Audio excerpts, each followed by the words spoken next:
എത്ര താമസിച്ചായാലും ജനങ്ങളോട് പറഞ്ഞ വാക്ക് പാലിക്കണം എന്നുള്ള ആ ഏക ഉദ്ദേശത്തിൽ ആണ് ഇത്രയും താമസിച്ചാണെങ്കിലും യോഗം നടത്തുവാൻ ദൈവം കൃപ ചെയ്തത്. ആകയാൽ നിങ്ങളുടെ ബലഹീനതകളെ നിങ്ങൾ ക്ഷമിക്കണമേ എന്ന് ഞാൻ നിങ്ങളോട് അപേക്ഷിക്കുന്നു. ജാതി ജാതിയോടും രാജ്യം രാജ്യത്തോടും എതിർക്കും.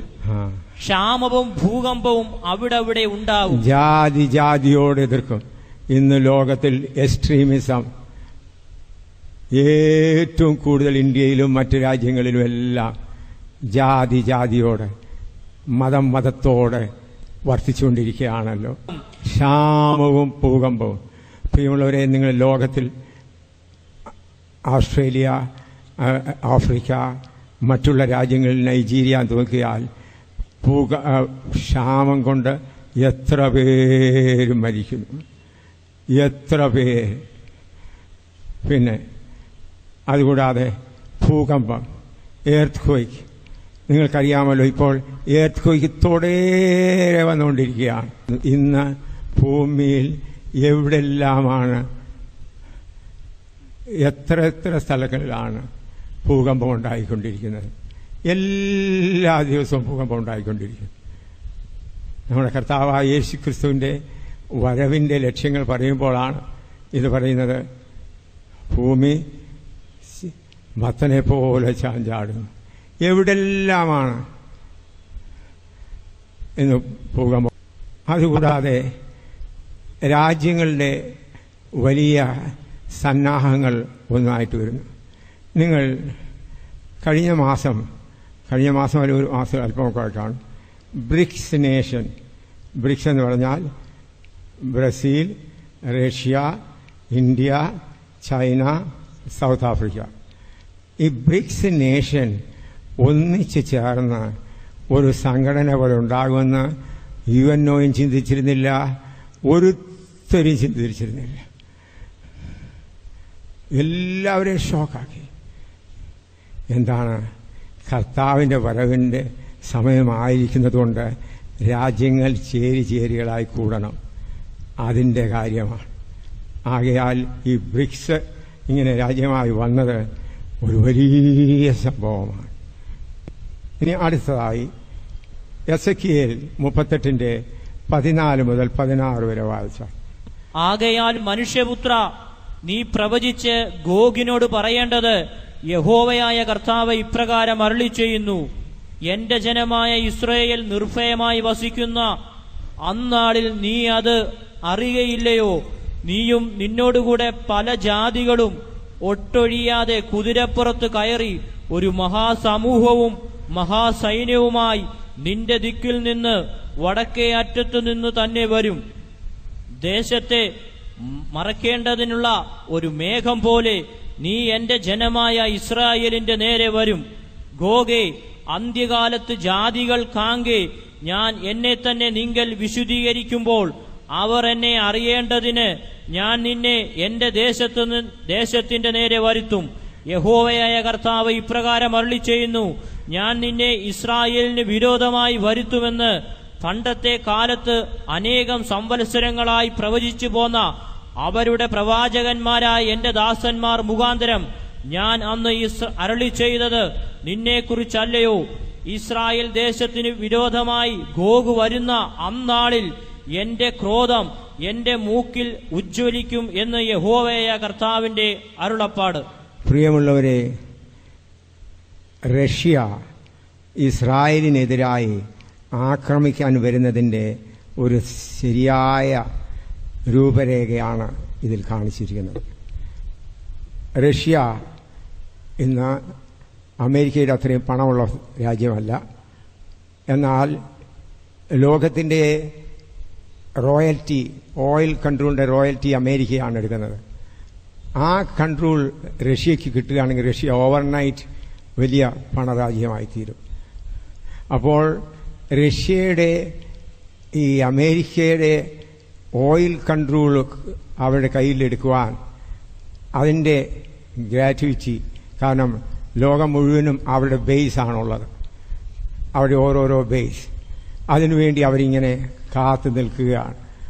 അതിനൊന്നല്ല, പല വർഷമായി അവർ എങ്ങനെയാണ് കടന്നു വരാൻ പോകുന്നത്?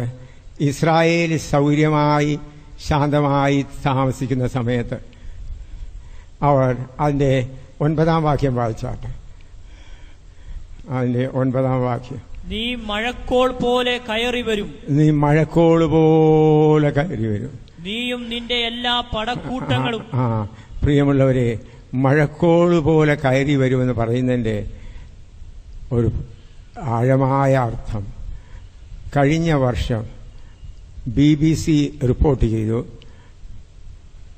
റഷ്യയിലുള്ള ഫൈറ്റർ പ്ലെയിൻ എല്ലാം മഴക്കോളിൻ്റെ കളർ അടിച്ചു, പെയിന്റ് ചെയ്തു. BBC അതിൻ്റെ ഫോട്ടോയും ഞാൻ ആ ഫോട്ടോയും കണ്ടതാണ്. റഷ്യയിലുണ്ടായിരുന്ന എല്ലാ യുദ്ധവിമാനങ്ങളെയും മഴക്കോളിൻ്റെ കളർ അടിച്ചു. അതെന്തിനാ മഴക്കോളിൻ്റെ കളർ അടിച്ചത്? അത് അങ്ങനെ കയറി വരുന്ന റഡറിൽ കണ്ടുപിടിക്കരുത്. അങ്ങനെ ഇത് സംഭവിച്ചതാണ്. മഴക്കോളിൻ്റെ കളർ അടിച്ചു വച്ചിരിക്കുകയാണ്. അതുകൂടാതെ ബ്ലാക്ക് സീ 17 വർഷത്തേക്ക്, കാലാസമുദ്രം 17 വർഷത്തേക്ക് അവർ ലീസിലെടുത്തിരിക്കുകയാണ്. നിങ്ങൾക്ക് ഓർമ്മയുണ്ടായിരിക്കും, ജോർജിയ റഷ്യയുടെ രാജ്യമായിരുന്നു. അവരവിടെ അവരുടെ ടാങ്കിനെ പെട്ടെന്ന് മൂവ്, എത്ര വേഗം നമ്മുടെ ടാങ്ക് പട്ടാളത്തെ ഇസ്രയേലിലേക്ക് അയക്കാം എന്ന് ചിന്തിച്ചു. നിങ്ങൾ അറിഞ്ഞു കാണും, കഴിഞ്ഞ വർഷം ഇസ്രായേലിൽ വലിയ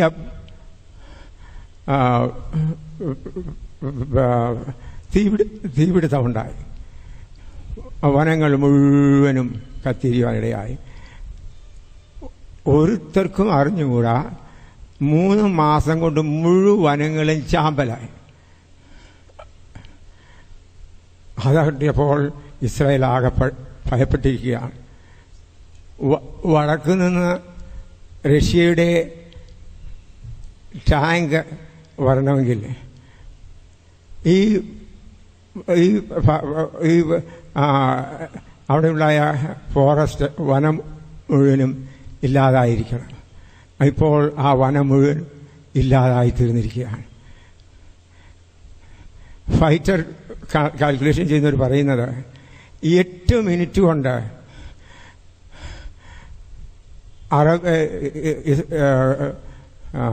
റഷ്യയിൽ നിന്ന് പ്ലെയിൻ പൊങ്ങിയാൽ 8 മിനിറ്റ് ഇസ്രായേലിനെ മൂടാൻ കഴിയും. 1.5 മണിക്കൂർ കൊണ്ട് അവർക്ക് മെഡിറ്ററേനിയൻ സമുദ്രത്തിൽ കൂടെ ഇസ്രായേലിൻ്റെ കരത്തിലെത്താം. അവരുടെ സബ്മറീൻസിനെ എല്ലാം തകർക്കാം. അപ്പോൾ പ്രിയമുള്ളവരെ, ഇസ്രായേലിനെ തകർക്കാൻ റഷ്യ പൂർണ്ണമായി ഒരുങ്ങി നിൽക്കുകയാണ്. അവർക്കതിനൊരു അവസരം വേണമെന്നേ ഉള്ളൂ. അതിൻ്റെ എങ്ങനെയാണ് അവസരം കിട്ടിക്കഴിഞ്ഞാൽ ദൈവം ഇത് അനുവദിച്ചു വച്ചിരിക്കുകയാണ്. ആ അവസരം എങ്ങനെയാണ് ദൈവം അവർക്ക് നൽകുന്നത്? ദൈവം അവരെ ശിക്ഷിക്കാൻ പോകുന്നത് എങ്ങനെയാണ്? 38-14 മുതൽ വായിച്ചാൽ. ആകയാൽ മനുഷ്യപുത്ര, നീ പ്രവചിച്ച് ഗോഗിനോട് പറയേണ്ടത്, യഹോവയായ കർത്താവ് ഇപ്രകാരം അരുളി ചെയ്യുന്നു, എന്റെ ജനമായ ഇസ്രായേൽ നിർഭയമായി വസിക്കുന്ന അന്നാളിൽ നീ അത് അറിയുകയില്ലയോ? നീയും നിന്നോടുകൂടെ പല ജാതികളും ഒട്ടൊഴിയാതെ കുതിരപ്പുറത്ത് കയറി ഒരു മഹാസമൂഹവും മഹാസൈന്യവുമായി നിന്റെ ദിക്കിൽ നിന്ന് വടക്കേ അറ്റത്തു തന്നെ വരും. ദേശത്തെ മറക്കേണ്ടതിനുള്ള ഒരു മേഘം പോലെ നീ എന്റെ ജനമായ ഇസ്രായേലിന്റെ നേരെ വരും. ദേശത്തെ മറക്കേണ്ട മേഘം പോലെ വരും. ഗോഗേ, അന്ത്യകാലത്ത് ജാതികൾ കാങ്കേ ഞാൻ എന്നെ തന്നെ നിങ്ങൾ വിശുദ്ധീകരിക്കുമ്പോൾ അവർ എന്നെ അറിയേണ്ടതിന് ഞാൻ നിന്നെ എന്റെ ദേശത്തിന്റെ നേരെ വരുത്തും. യഹോവയായ കർത്താവ് ഇപ്രകാരം അരുളി ചെയ്യുന്നു, ഞാൻ നിന്നെ ഇസ്രായേലിന് വിരോധമായി വരുത്തും എന്ന് പണ്ടത്തെ കാലത്തെ അനേക സംവത്സരങ്ങളായി പ്രവചിച്ചു പോന്ന അവരുടെ പ്രവാചകന്മാരായ എന്റെ ദാസന്മാർ മുഖാന്തരം ഞാനന്ന് അരുളി ചെയ്തത് നിന്നെക്കുറിച്ചല്ലയോ? ഇസ്രായേൽ ദേശത്തിന് വിരോധമായി ഗോഗ് വരുന്ന അന്നാളിൽ എന്റെ ക്രോധം എന്റെ മൂക്കിൽ ഉജ്ജ്വലിക്കും എന്ന് യഹോവയായ കർത്താവിന്റെ അരുളപ്പാട്. വായിച്ചാട്ടെ 20 വരെ. അന്നാളിൽ നിശ്ചയമായിട്ട് ഇസ്രായേൽ ദേശത്ത് ഒരു വലിയ ഭൂകമ്പമുണ്ടാകും എന്ന് ഞാൻ എന്റെ തീഷ്ണതയിലും എന്റെ കോപാഗ്നിയിലും അരുളി ചെയ്തിരിക്കുന്നു. അങ്ങനെ സമുദ്രത്തിലെ മത്സ്യവും ആകാശത്തിലെ പറവയും കാട്ടിലെ മൃഗവും നിലത്തെഴയുന്ന ഇഴജാതിയൊക്കെയും ഭൂതലത്തിലെ സകല മനുഷ്യരും എന്റെ സന്നിധിയിൽ വിറയ്ക്കും. മലകൾ ഇടിഞ്ഞുപോകും, കടുംതൂക്കങ്ങൾ വീണുപോകും, എല്ലാ മതിലും നിലം പരിചാകും. ഞാൻ എന്റെ സകല പർവ്വതങ്ങളോടും അവന്റെ നേരെ വാളെടുപ്പാൻ കൽപ്പിക്കുമെന്ന് യഹോവയായ കർത്താവിന്റെ അരുളപ്പാട്. ഹല്ലേലൂയ. പ്രിയമുള്ളവരെ, ഇസ്രായേൽ മക്കൾക്കെതിരായി സമുദ്രത്തിൽ കൂടെ, കപ്പലിൽ കൂടെയും ആകാശത്തിൽ കൂടെ, വിമാനങ്ങളിൽ കൂടെയും കരയിൽ കൂടെ, ടാങ്കിൽ കൂടെയും വരുമ്പോൾ യഹോവയായ ദൈവം ഗോഗിനെ ന്യായം വിധിക്കും. ദൈവം ഒരു പുതിയ ഭൂമികുലുക്കമയക്കും, ഭൂകമ്പമയക്കും. ആ ഭൂകമ്പം ഇസ്രായേൽ മലകളിലെ എല്ലാ മലകളെയും ഇളക്കും. ആകാശത്തിലെ പറവകളെല്ലാം ഭയന്ന് വിശലാവും. അതുപോലെ സമുദ്രത്തിലെ മത്സ്യങ്ങളും ചത്തുപോകും. അപ്പോൾ അവിടെ ആകാശത്തിലെ മത്സ്യങ്ങൾ ആരാണ്? ആകാശത്തിലെ പറവകൾ ആരാണ്? അവരുടെ മിസ്രൈമിന്റെ റഷ്യയുടെ യുദ്ധ വിമാനങ്ങളാണ്. അതെല്ലാം നശിക്കും. അതുകൂടാതെ സമുദ്രത്തിൽ മത്സ്യങ്ങൾ ഏതാണ്? അവരുടെ എല്ലാ ബോട്ടുകളും അന്തർവാഹിനികളും ടോർപിഡോ. പിന്നെ മലകളെല്ലാം ഇടിയും. മലകൾ അത് വളരെ അത്യാവശ്യമായ ഒരു കാര്യമാണ്. ഇസ്രായേൽ മക്കൾ 1948 സ്വന്തം രാജ്യം സ്ഥാപിച്ചു. എന്നാൽ അന്നു മുതൽ ഇന്ന് വരെ അവിടെ പള്ളി പണിതിട്ടില്ല. അവിടെ പള്ളി പണിതേണ്ടതായ സ്ഥലം ഇന്നത്തെ ഡോം ഓഫ് ദ റോക്ക്, മുസ്ലിങ്ങളുടെ 2 സ്ഥലങ്ങളിൽ ഒന്നാണ് ഒന്നാണ് ഡോം ഓഫ് ദ റോക്ക്, ഒന്ന് മക്ക മദീന. ആ ഡോം ഓഫ് ദ റോക്കിന്റെ സ്ഥാനത്താണ് ഇസ്രായേൽ മക്കളുടെ ദേവാലയം ഇരിക്കേണ്ടത്. അവർ കുറച്ച് വർഷങ്ങൾക്ക് മുൻപ് ഭൂമിക്കടിയിൽ കൂടെ തുരങ്കമെല്ലാം നോക്കി പോയപ്പോൾ പറഞ്ഞ് അവർക്ക് മനസ്സിലായി, ഇത് തന്നെയാണ് ശരീരം, ഇത് തന്നെയാണ് ദേവാലയം ഇരിക്കുന്ന സ്ഥലം. 1948 മുതൽ ഒരു രാഷ്ട്രം കാത്തിരിക്കുകയാണ് അവരുടെ ആരാധനാലയം ഉണ്ടാകണം. അതെപ്പോൾ മാത്രമേ നടക്കുകയുള്ളൂ? Dome of the rock. ഇപ്പോൾ റഷ്യ ആക്രമിക്കാൻ വരുമ്പോൾ അവിടെ എഴുതിയിട്ടുണ്ട്, അവിടുത്തെ ഭിത്തികളും ഇടിഞ്ഞു പോകും. ഡോം ഓഫ് ദ റോക്കാകുന്ന ഭിത്തികളും ഇടിഞ്ഞു പോകും. ഇപ്പം ഇടിഞ്ഞു പോകാൻ വലിയ ബഹളമുണ്ടാകും, എന്നാൽ വലിയ ഭൂകമ്പം ഭിത്തികളും ഇടിഞ്ഞു പോകും. ഹല്ലേലൂയ. അപ്പോൾ വിരോധി മസി, എതിർ ക്രിസ്തു വന്നിട്ട് പറയും, ഇനിയും ഇസ്രായേൽ മക്കൾ ഇവിടെ അവരുടെ ആലയം പണിതുകൊള്ളട്ടെ. അങ്ങനെ ഇസ്രായേൽ മക്കൾക്ക് സന്ധിയായി അവൻ തീരുവാനിടയാകും. അതുകൊണ്ട് എന്നെ കേൾക്കുന്ന പ്രിയപ്പെട്ടവരെ, ആ സമയത്താണ് വിരോധി മസി വരുന്നത്. ദാനിയേലിന്റെ പുസ്തകം 8:23 മുതൽ 25 വരെ വായിച്ചാൽ, ദാനിയേലിന്റെ പുസ്തകം 8:23 മുതൽ 25 വരെ. എന്നാൽ അവരുടെ രാജ്യത്വത്തിന്റെ അന്ത്യകാലത്ത് അതിക്രമക്കാരുടെ അതിക്രമം തികയുമ്പോൾ ഉഗ്രഭാവവും ഉപായബുദ്ധിയുമുള്ള ഒരു രാജാവ് എഴുന്നേൽക്കും. അവന്റെ അധികാരം വലുതായിരിക്കും. സ്വന്തം ശക്തിയാൽ അല്ലാതാനും അവൻ അതിശയമാവണ്ണം നാശം പ്രവർത്തിക്കുകയും കൃതാർത്ഥനായി അത് അനുഷ്ഠിക്കുകയും പലരെയും വിശുദ്ധ ജനത്തെയും നശിപ്പിക്കുകയും ചെയ്യും. അവൻ നയബുദ്ധിയാൽ തന്റെ ഉപായം സാധിപ്പിക്കുകയും സ്വഹൃദയത്തിൽ വമ്പ് ഭാവിച്ച് നിശ്ചിന്തയോടിരിക്കുന്ന പലരെയും നശിപ്പിക്കുകയും കർത്താവിനോട് എതിർത്തുനിന്ന് കൈ തൊടാതെ തകർന്നു പോവുകയും ചെയ്യും. പ്രിയമുള്ളവരെ, എതിർ ക്രിസ്തു വന്ന ഇസ്രായേൽ മക്കൾക്ക് ആലയം പണിയാൻ തുടങ്ങുമ്പോൾ ഇസ്രായേൽ മക്കൾ എതിർ ക്രിസ്തുവിനെ അവരുടെ മശീഹയായി സ്വീകരിക്കും. അതിനു മുൻപ് കർത്താവായ യേശു ക്രിസ്തുവിൻ്റെ സഭ ഇതിൽ നിന്ന് എടുത്തുകൊള്ളപ്പെടും.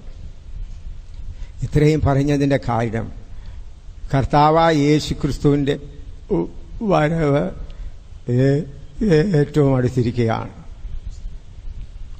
അതുകൊണ്ടാണ് ഞാൻ ഈ വേദന സഹിച്ചുകൊണ്ട് നിങ്ങളോട് പറയുന്നത്. എനിക്ക് ഇരിക്കാനോ കിടക്കാനോ പ്രയാസമുണ്ട്, വേദന സഹിച്ചുകൊണ്ട്. കാരണം കർത്താവിൻ്റെ വരവ് അടുത്തിരിക്കുന്നു. റഷ്യ ഇസ്രയേലിനെ യുദ്ധം ചെയ്യുവാൻ ഒരുങ്ങിയിരിക്കുന്നു. അതിൻ്റെ എല്ലാ ക്രമീകരണവും നടന്നുകൊണ്ടിരിക്കുകയാണ്. വ്ളാഡിമിർ പുടിൻ വന്നത് ചെറിയ സംഭവമാണോ? ഒരു പ്രസിഡന്റ് 2 പ്രാവശ്യമേ ഭരിക്കാൻ കഴിയുള്ളൂ, എന്നാൽ അവൻ പുതിയ നിയമം ഉണ്ടാക്കി വീണ്ടും വന്നിരിക്കുകയാണ്. വ്ളാഡിമിർ പുടിനെ നോക്കിയാൽ തന്നെ മനസ്സിലാകും എങ്ങനെയുള്ളവനാണ്. ആകയാൽ എന്നെ കേൾക്കുന്ന പ്രിയപ്പെട്ടവരെ, കർത്താവിൻ്റെ വരവടുത്തിരിക്കുന്നു. നോഹയുടെ കാലത്തെന്ന പോലെ കർത്താവിൻ്റെ വരവാകുന്നു. അനേകർ രക്ഷിക്കപ്പെടുന്നു, അനേകർ പെട്ടകത്തിൽ കടക്കുന്നു. പ്രിയ സഹോദര, പ്രിയ സഹോദരി, ഈ ആഴ്ചത്തെ ഇവിടെ നടന്ന യോഗ നിമിത്തം നിനക്കെന്ത് പ്രയോജനമുണ്ടായി? കർത്താവ് പറഞ്ഞു, കള്ളനെ പോലെ രാത്രിയിൽ വരും, ഉണർന്നിരിക്കവൻ എടുത്തുകൊള്ളപ്പെടും, ഉണർന്നിരിക്കാത്തവൻ തള്ളപ്പെടും. 2 പേര് ഒരു വയലിലായിരിക്കും, രക്ഷിക്കപ്പെട്ടവൻ പോകും, രക്ഷിക്കപ്പെട്ടവൻ പോകാതിരിക്കും. അത് സംഭവിക്കാൻ പോവുകയാണ്. എന്നെ കേൾക്കുന്ന എൻ്റെ പ്രിയ ഈ ആലപ്പുഴ പട്ടണത്തിലുള്ളവരെ, ഞാൻ നിങ്ങളോട് താഴ്മയായി അപേക്ഷിക്കുന്നു, നിങ്ങൾ കർത്താവിൻ്റെ വരവിന് വേണ്ടി ഒരുങ്ങണമേ.